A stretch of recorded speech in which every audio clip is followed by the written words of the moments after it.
Sandali pare ha, sandali. We'll go. Oh. Okay, mga higala, padayon ta sa atong ni ana makauban na nato si si former Senator Bongbong Marcos. Senator Bong, mayong noon time sa iyo.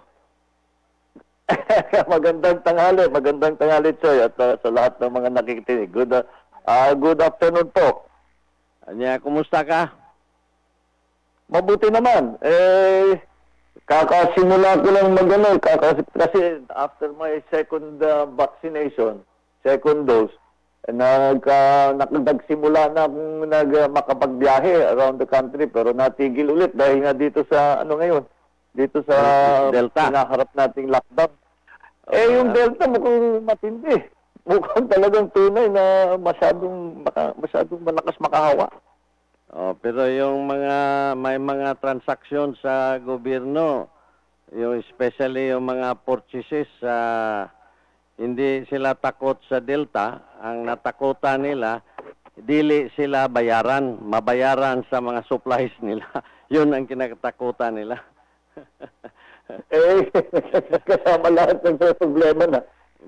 Problema by the way, Senator Bongbong, how do you give me an assessment or to our listeners all over the world and nationwide? Anong assessment mo dito sa COVID? Anong forecast mo na makuha na ito? It will be controlled. I think, yun na nga, magandang tanong yan. Sa palagay ko, sa nakikita ko, dahil pag kinukumpara ko, like for example, siyempre pinagmamasdan natin yung sa marami na sa mga UK, sa Italy, sa Spain, sa US, na mataas na yung kanilang vaccination rate, ay tinamaan pa rin Talagang kahit na sino, tinamaan pa rin ng vaccine, ng Delta. At akala natin, nung Abril, patapos na Tapos ito na naman, ito na pala yung Delta variant, dumating na, napipilitan tayo mag-lockdown ulit. So, we have to be very careful. Talaga ibang klase itong Delta variant. At yung mga hindi naman nagkakasakit noon. Ngayon ay nagkakasakit. Kaya napakahirap ito. Kaya kailangan talagang i-control. At ngunit, meron tayong statistic. Ito, para sa iyo din po ito, Choy. Ang statistics, halimbawa sa Amerika, is that 92% na mga may sakit, nagkasakit, ay unvaccinated. Kaya't maliwanag na kung vaccinated ka, maliwanag talagang mas safe ka. Kaya ang talagang habol natin is ma-vaccinate ang majority ng Pilipino para medyo mabigyan naman na ng chance na makapagtrabaho na.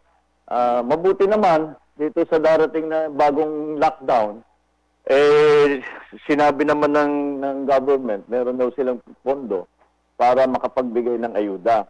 So that's good. At ang malaking tulong yan, lalo na kung hindi makalabas, nakakulong sa bahay, hindi makalabas, hindi makatrabaho, sarado mga gusali, sarado mga restaurant, etc. Lahat yan, mabutit nabigyan sila ng ayuda. Ngunit, if you ask a Filipino kung anong mas gusto niya, yung okay na sa kanilang ayuda, lahat ay magsasabi, alam naman natin hindi kaya ng gobyerno yan habang buhay na may ganyang ibibigay. Kaya mas gusto nila meron silang counting job security at magkaroon sila ng trabaho. Imbis na umaasa lang sila sa gobyerno, nabibigyan sila ng cash. Kaya yun ang talagang gusto nating abutin na more or less, hindi naman siguro babalik sa 100% normal nung bago nag-COVID.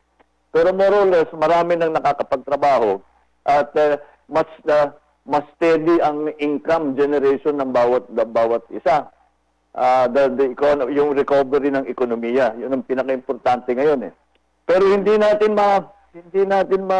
maabot yun kung hindi talaga mabaksin lahat.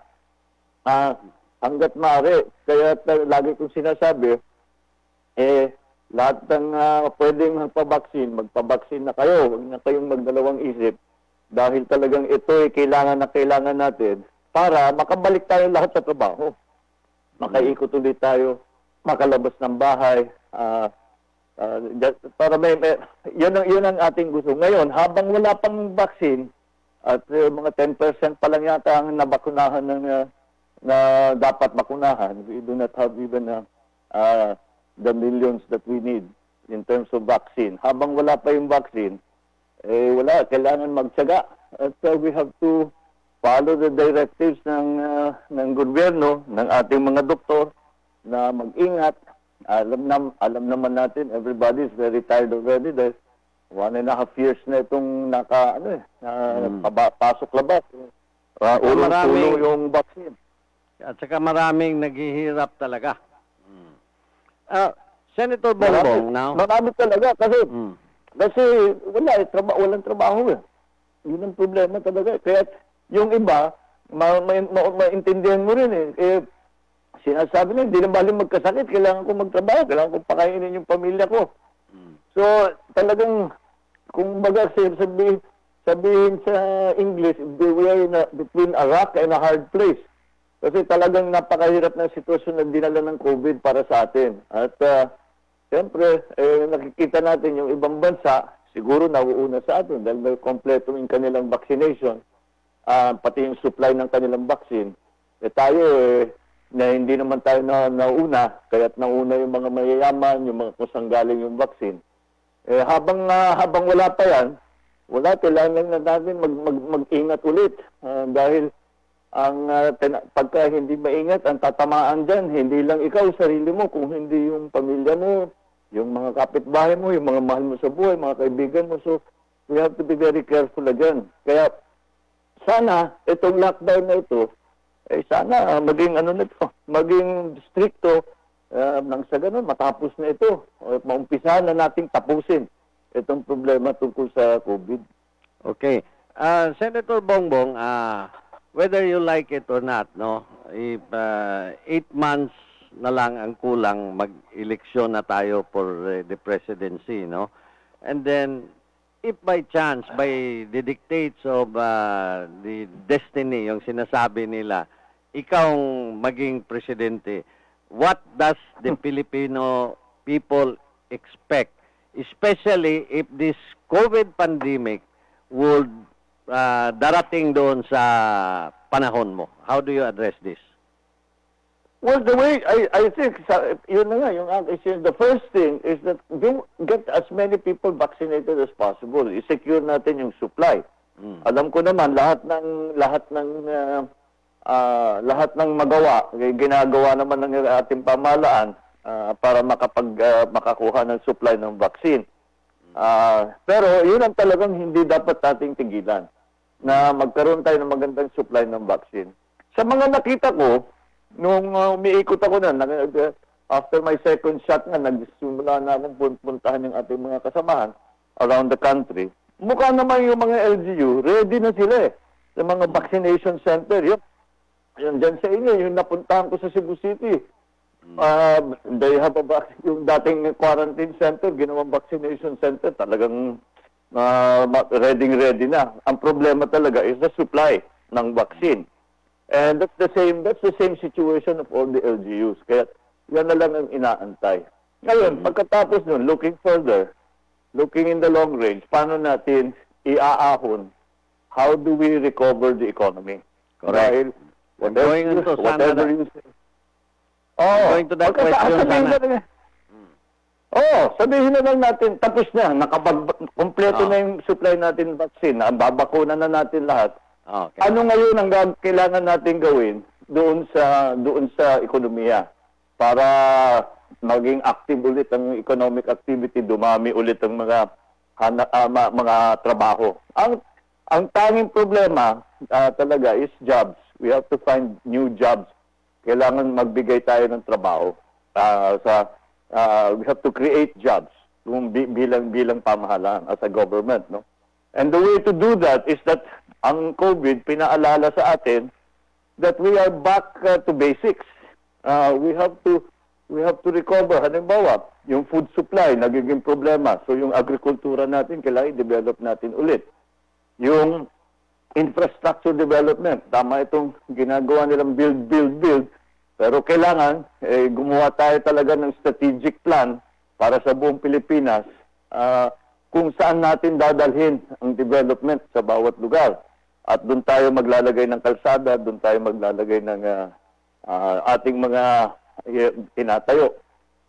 Education is, pero the education is also becoming a problem. We have to find new ways. Kasi itong napakahirap masyado nitong remote teaching, remote learning, hindi walang nasisiyahan. Manhirapan yung mga teacher, nahirapan yung mga bata, at saka nalulugi ang mga bata, kawawa naman. So, we have to find a better way to teach. Tapos, siguro, ang dating hindi natin masyadong, kuminsan masasabing nakakalimutan natin, ay itong healthcare. Kasi nagulat din ako nung malaman ko that walang tinayong malaking ospital ang gobyerno since 1986. Kaya tayo nabot ng ganito. Yan, kailangan natin balikan yung mga dating plano at ituloy na natin.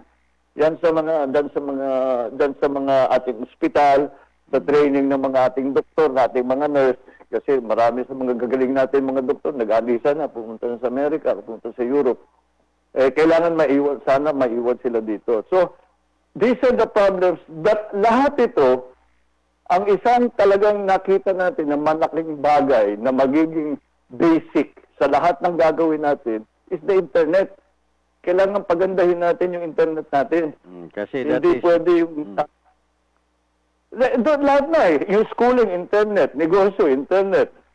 Lahat na ng ginagawa, yung pag-order ng gamit, pag-order ng pagkain, internet. Lahat na yung internet activity, maraming, yung mga natutong mag-work from home, sinasabi, pwede naman pala mag-work from home. Papasok ka na lang, siguro dalawang beses sa isang linggo. The rest of the time, doon ka lang sa bahay. Basta't maganda ang takbo ng internet mo at saka malawak yung umaabot kahit saan. Hindi lang yung mga cities, kundi pati yung mga malalayong lugar, may magandang signal para magamit yung internet na mabuti. So, in fact, we have to we have to go back to basics. Back to basic. In fact, Senator Bongbong, I think one of the best achievement that the Duterte administration, aside from infrastructure, itong improving the telecommunication facilities, no? Kasi ngayon, marami nang pumapasok na to compete with the existing ones that they have no other choice but to improve their services, no? And so, since you admitted na that is a major problem to address, now, going back to what you have said a while ago regarding the healthcare, I know for a fact that during the time of your dad, the hospitals were constructed were the Children's Hospital, the Philippine Heart Center, the best in Asia, and National Kidney Center, the Lung Center Hospital, the PGH.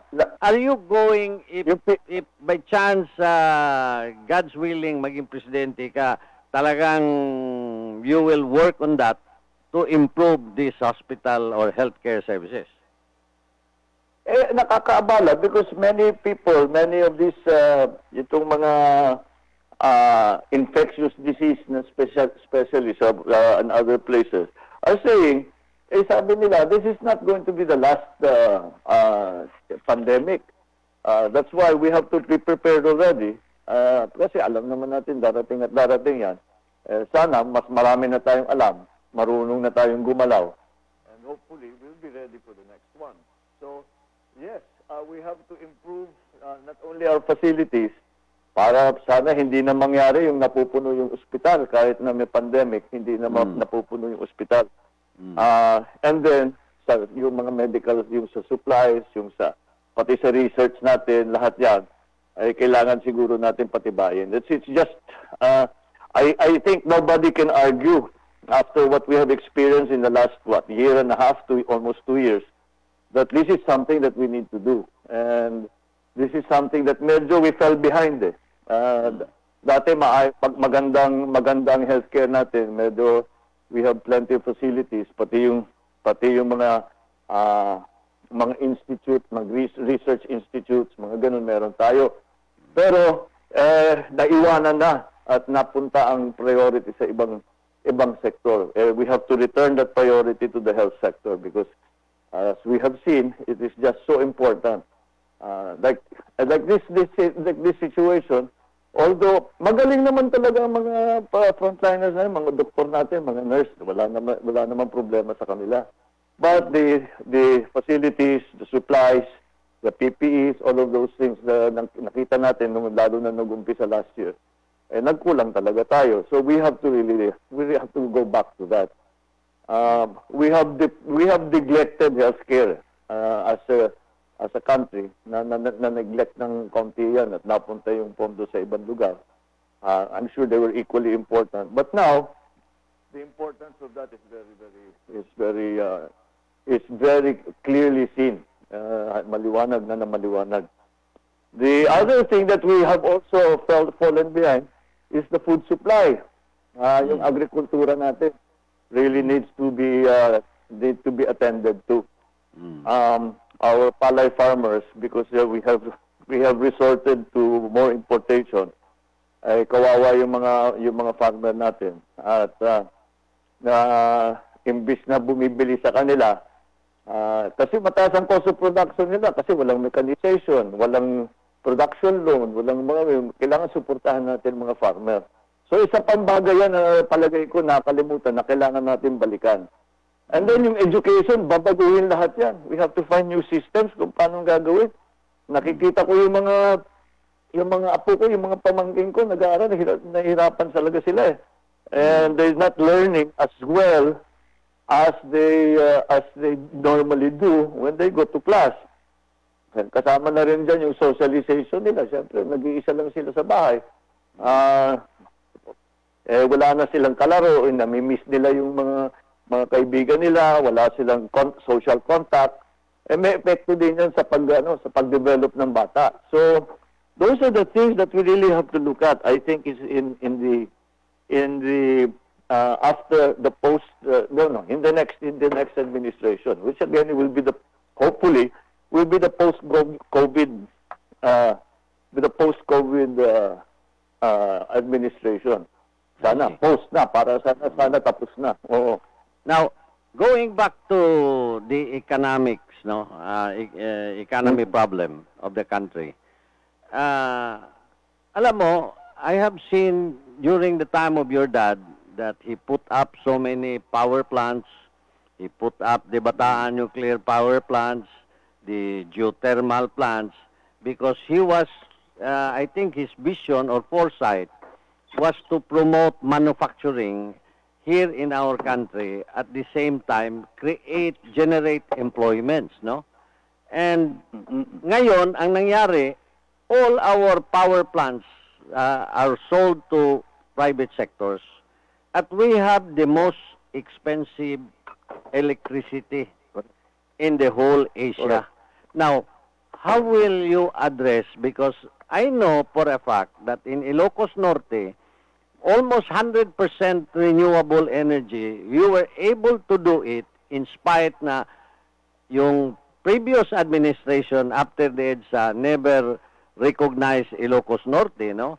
Now, how will you address this price of electricity that is punishing the Filipino people?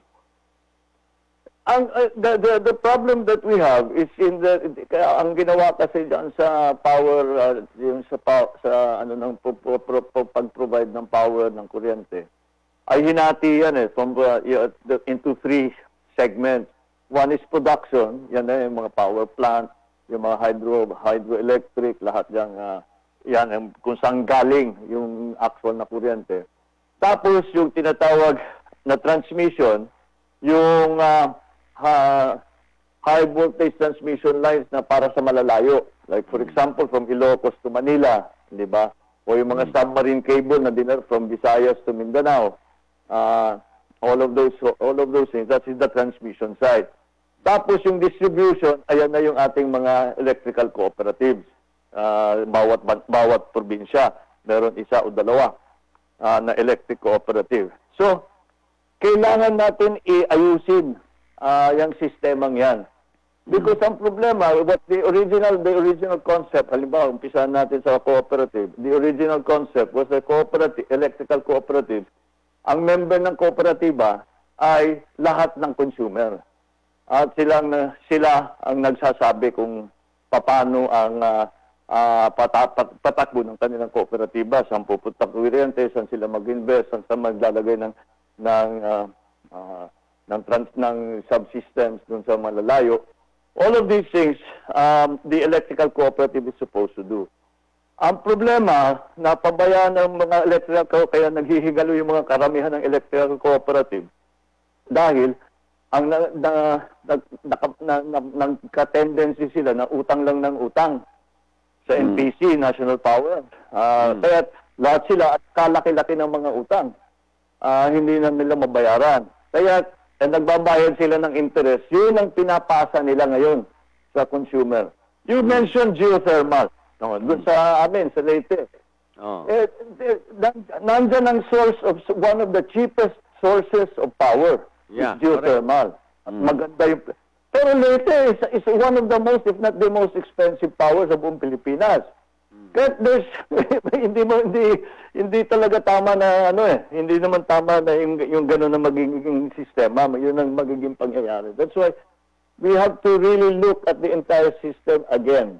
And it's unfortunate because the Bataan Nuclear Power Plant was never opened, was never put online. But it was really for political reasons. It was not really to do with the merits of the power plant itself.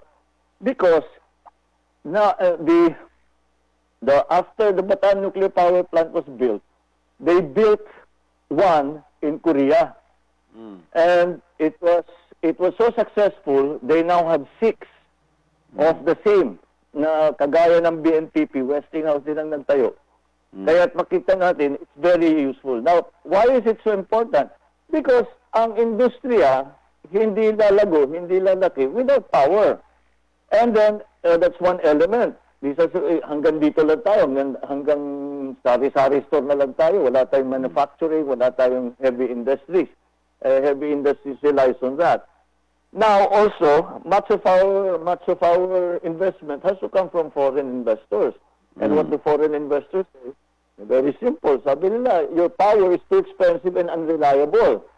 It's expensive compared to ASEAN, compared to the rest of Asia, actually the world.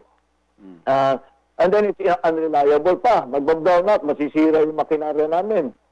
So they go other places. So imbis na mapunta rito ang investment nila, dahil magkaroon tayo ulit ng manufacturing, meron tayong mga industrial development, ay titignan talaga nila yung power source nila. Kaya hanggat maayos natin yan, hindi magiging masyadong maganda yung tinatawag na FDI or Foreign Direct Investment. So that's a critical element, yung power for kung umaasa tayo na mag-invest dito ang ating mga kaibigan na galing labas. I see. So, but the power rates should be addressed first before they come in, no? Of course. Now, you have to do that. You have to fix the whole system. Ang cost of production natin, isa pang malaking kasi because nga nawala yung BNPP, yung Bataan Nuclear Power Plant, nagkaroon ng brownout ng post-86, 87, napilitan si FDR na kumuha tayo ng yung barges, power barges. That is probably one of the most, if not the most expensive way to produce power. Pero pilit tayo dahil nagkaka-brownout na talaga masyadong madalas at masyadong mahahaba. So, hanggang ngayon, kahit hindi na natin ginagamit yung power bars, binabayaran pa rin natin yan. Kaya kasama na rin yun sa presyo ng sa presyo ng kuryente. Dahil inutang natin yan, kailangan bayaran yung utang. So, naipapasa yan sa consumer. That's why we have to look, we don't have to look at just the cooperatives. or just the transmission na yung MGCP, lumalabas nga, hindi ba? Lumalabas sa Jaro na ang daming naging problema. Sa production side, marami namang gustong pumasok, marami namang private na gustong pumasok. And there's nothing wrong siguro na yung private ang basta't maganda naman ang patakbo nila at decently yung they sell the power to the grid at a fair price. There's no problem with because malaking investment ang power plant, hindi kaya ng gobyerno, pwede silang PPP, pero hindi kaya ng gobyerno kung gobyerno lang. So it's okay to have a joint venture with foreign private investors, foreign and otherwise. Oo. Well, Senator Bongbong, isa rin ang mga hindrance because actually one of the economic drivers is the investors, no? Investments from the outside. So, alam natin, one of the main reason why some investors are very hesitant, especially the good ones, because kasi ang mga investor pumapasok ngayon sa Pilipinas, most of them are not Class A investors or Class B, no? Yung mahilig sa mga ayusan. Now, the problem of corruption, which is also up to this point of time, is still a problem. Anong idea mo na that can be solved or minimized? Ang corruption kasi usually nagiging madali ang corruption. Unang-una, you have to remember that kahit sinong bansa meron yan at this is always a problem. It's part of the human condition. It's not just a Filipino attribute. So, but then we still, kasi corrosive yun inuubos yung pera natin, napupunta sa bulsa ng tao, imbis na mapunta sa magandang project, imbis na mapunta sa pagtulong sa pangkaraniwan ng tao, yung mga nagbabayad talaga ng buwis. So, this this perennial problem, nagiging kaya yung ginagawa ni Pangulo, yung sinasabi, matagal na niyang gustong gawin, na ginawa niya sa Davao, na ginagawa sa mga LGU that works, is the one-stop shop, the efficiency. Kasi doon pumapasok yung mga fixer, doon pumapasok yung ayusan, doon pumapasok yung mga ganyan. Pagka yung sistema hindi matibay. But also, it is also a matter of choosing the right people who have a record that of clean hands, that do not have already maraming kaso na marami ng problema. Ba't mo pa babalikan yun? Nagpakita na yun na kumukuha talaga ng pera. So, we have to change the system. The system has been made so complicated and so obscure, kung minsan contradictory pa, hindi talaga, madali talaga pasukan nga ng mga fixer, ng mga middleman, na kung saan-saan, kung ano-anong ginagawa, mga power, they're selling their influence na mga sikat, mga kilala sa gobyerno. That's a problem. So, it is, as I said, it's a human condition. So, mamili tayo yung alam natin na malinis ang kamay, na hindi interesado dyan sa mga ganyang klaseng bagay, kundi talaga sa public service ang kanilang iniisip. That for you, there are many. That for you, Senator Bongbong, Senator Bongbong, that for you, doable yan under your presidency, if God's willing. Hindi mahirap sabihin yung doable because walang katapusan yan eh. You never say, okay, job done, tapos na, I finished it. It will never be finished. Because kahit pa paano, no matter if you do all of the things, all of the checks and balances within government, you choose the best people, kahit pa paano may susubok dyan eh. Merong, siyempre, dumadaan sa kamay nila, laki-laking pera, they never saw that much money before. Natutukso sila na siguro baka pwede tayong kumuha rito, lit-lit ang pambayad ng binabayad sa atin ng gobyerno. All of those things. So that, as I said, that's always going to be a problem in government. It's not only in government. There's always going to be a problem whenever money exchanges hands. And that is why we have to be very careful who we choose to trust our money with, number one. And secondly, to have a system that is very accountable and very transparent. So, in That's short, the best we can do. that's one lesson you learned from your dad na yung mga cabinet members niya before are all highly qualified and true-to-life technocrats, no? In their respective Oo. fields of assignment, di ba? Oo, lahat talagang pinipili noon, yung magagaling talaga eh. Yung talagang makita mo, may record na world class eh. Ay, hindi siya kumukuha ng mga mahihina. Hindi square peg in a round hole. kung minsan nga nangyayari yun. Pero kasi maraming ambisyon ng aking ama para sa Pilipinas. Sabi niya, hindi ko mabubuo ito kung mahina yung tao kung inaasahan ko. Kailangan marunong ito, ma-achieve niya yung kailangan niya ma-achieve para mabuo natin itong nation building ng ating pinag-uusapan. That was the difference. Right? I think I've told you this before. But I remember watching on the sidelines with my father. Ang daras kong marinig yung salitang nation building. We are building a nation. Lahat ito is for nation building. Ngayon, hindi ko na naririnig yun eh. Puro politika na lang yung naririnig ko eh. Para manalo sa susunod na eleksyon, nagsisira. Kasama na rin yan sa politika. Pero dapat wag yun lang ang pinag-uusapan.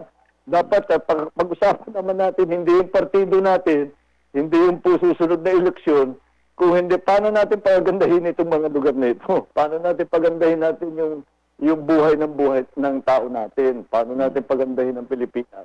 Para mayabang na naman tayo, may pagmalaki natin yung Pilipinas sa buong mundo.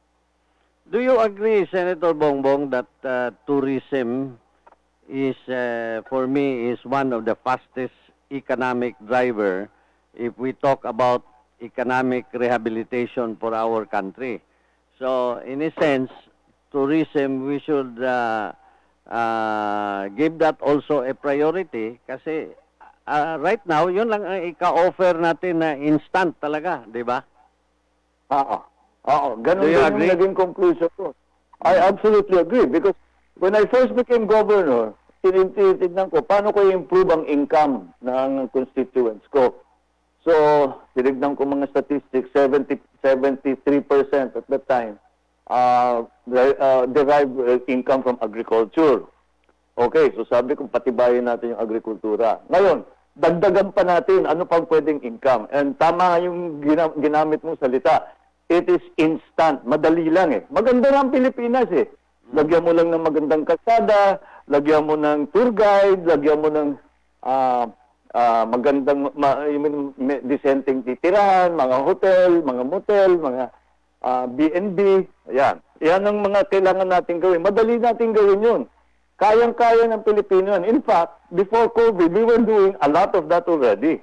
And malaki ang nakukuha natin sa tourism. So, pero ang problema, yung travel, umaasa tayo, hindi na medyo kahit domestic tourism, dumami na talaga yung domestic tourism. Lalo na yung mga kabataan, they realize how beautiful the Philippines is. Hindi na kailangan pumunta ko sa malayo pa. Ang ganda-ganda ng Pilipinas.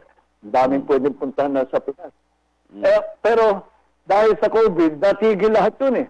Kaya itong pag-recover, ako ang indicator ko dyan, yung airline industry. Kung kailan makabalik ang airline industry to the levels of transportation na pre-COVID. Palagay ko, I'm sure, again, balik na naman tayo sa vaccination. Kasi basta't marami nang nabakunahan, pwede na nilang sabihin, yung sasakay dito, lahat vaccinated. Lahat ng papasok dito sa Pilipinas, lahat ng papasok dito sa lugar, kailangan may card na sinabi na bakunahan na. So it keeps coming back talaga to the vaccination. It keeps coming back to vaccination. Ang problema, hindi mo naman mapilit ang tao. Kung ayaw talaga niya magpabakuna, wala ka magagawa. Hindi mo naman pwedeng pwersahin. But we have to do better in communicating to people the need for the vaccine, the safety of the vaccine, and the reasons why it's important. And I think we can base it on saying you will go back to work sooner. Babalik ka sa trabaho, mas mabilis, mas maaga, pag nabakunahan ka na. at hindi ka magdadala ng sakit sa pamilya mo, sa bahay mo, sa neighborhood mo.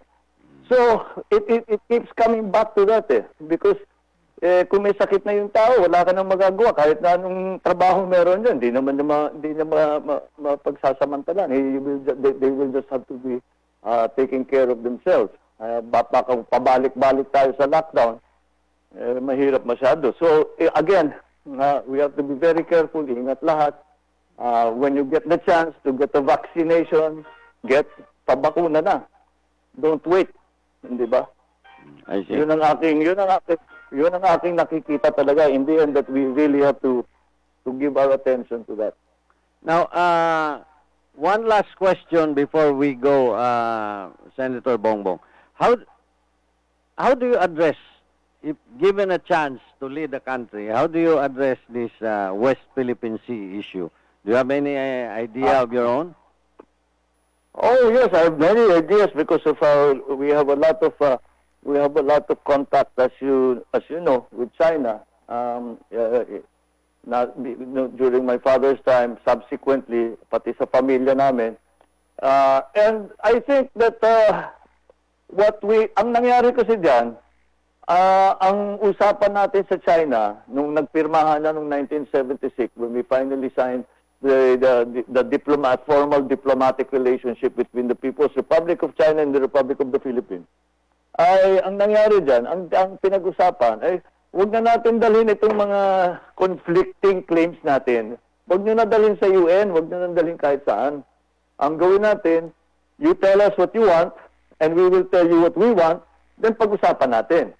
And that was the modus vivendi for a long time until 2010. So, ang naging problema, when we filed the case in the international court, nagmatigas na yung China. Ay, lalabanan mo kami, di lalaban din kami. Wala na kaming dyan. Hindi, ayaw na kaming kausapin, ayaw na kayong mag-negotiate, eh di gagawin na namin yung gusto namin. So, yun ang naging problema. Kaya tayo umabot sa ganito. Now, there are, in international law, there are only three ways, really, for territory to be gained or lost. One is through the courts, to the international court, and both parties will agree to stand by the decision of the court. Ang problema, yung sa ICC, hindi man signatory ang China, sinabi nila, at saka we will not involve ourselves. Kaya yung sinasabi yung arbitration, hindi talaga arbitration dahil arbitration is between two parties hindi naman sumama yung hindi naman sumama yung China Hindi so, member. tayo lang, binigyan tayo. Hindi siya member at saka hindi siya na-involved. Hindi nag-provide ng evidence, hindi nag-argue, hindi pumunta doon. So, ang nangyari, meron tayong decision, meron finding ang court na talagang tama tayo. Pero, as I said, walang pupuntahan yan because China does not recognize the decision and will not do anything to implement it. So that's the other way to gain or lose territory is by war. So anong gagawin natin? Gegerahin natin yung China. Palagay ko, alam naman natin lahat. Ayaw naman talaga natin manggera kahit na kanino. At pangalawa, kahit gawin natin, wala tayong panalo dyan. Wala tayong lugi dyan sa Okay. So I think everyone agrees that we do not want to go to war. And the final way, there are three ways, the final way to gain or lose territory is by bilateral agreements. And that is the only way left to us, I believe. And bilateral agreements will involve engagement. We have to engage the Chinese and rather than confront the Chinese. Because confrontation, look where it took us. Nagkaroon na, nakuha na sa atin yung mga ibang mga isla. Yung mga fisherman natin, hindi na pinapalabas. Napunta na tayo sa ganito. That was what happened from confrontation. At saka, China is in possession of those properties already. Di ba? Those islands. Yun na nga Dapat hindi na umabot sa ganyan. But the reality is, nandyan sila So without blaming anyone, I think your position is to negotiate on the negotiating table. Yes, we have to continue to engage the Chinese. And see, ito talagang pangangailangan natin. And we are friends. And we should come to the table as friends. And in that way, we can openly discuss whatever the issues are. Now, that's not going to take, isang meeting lang, tapos na yan. Hindi ganun. Mahabaan yan. Meron, at saka maraming back channel, merong official, merong diplomatic, merong kung saan-saan, may third party. But we have to keep trying to engage them in many ways so that they can understand what our needs are. We can understand what their needs are. And we'll try to find some kind of compromise. But again, the simple description I have for that kind of approach is engagement, not confrontation. Yun ang ating dapat gawin. Okay. So, anyway, I have not much time, Senator Bongbong. Your parting statement or message to our listeners worldwide and nationwide, at saka yung kwan mo, yung reminder mo sa COVID. Well, yes, oo. Simple lang naman siguro ang lahat ng ating pangangailangan. We just have to please be very, very careful. Let us be very very mindful and conscious that this Delta variant is a dangerous one, and that's why we have to be very, very careful. We have to go back. I know everybody is tired. I know many people just cannot stay at home. They have to go to work. But as much as possible, please, mag-ingat po tayo. Sundan pa rin natin yung pag-mask, yung pag-isolate, yung paghugas ng kamay. Nabalik na naman tayo dyan dahil mabagsik itong Delta variant na ito. At uulitin ko muli, basta't magkaroon kayo ng pagkakataon, magpabakuna na po kayo, wag na po kayo mamili kung anong bakuna. Basta kung anong meron, magpa-vaccinate na kayo. Kung wala pang bakuna sa inyong lugar, mag-register na kayo para handa na kayo na magpa-vaccine. Good luck sa inyo lahat. Stay safe sa atin lahat. Okay. Thank you so much, Senator Bongbong, for giving me the opportunity to talk to you. More power. Thank you, Choy. At maraming salamat sa lahat ng nakikinig. Magandang hapon po. Okay. More power and God bless. Okay. Mangigala mo ito si former Senator Bongbong Marcos nga mapasalamaton ta nga gitagaan ta niya higayon nga makiginabi. Pero daghan pa tatag ipangutana pero marag mubo ra magyud ta kayo atong oras. Pero I hope we can interview him again next time, mga igala. Okay?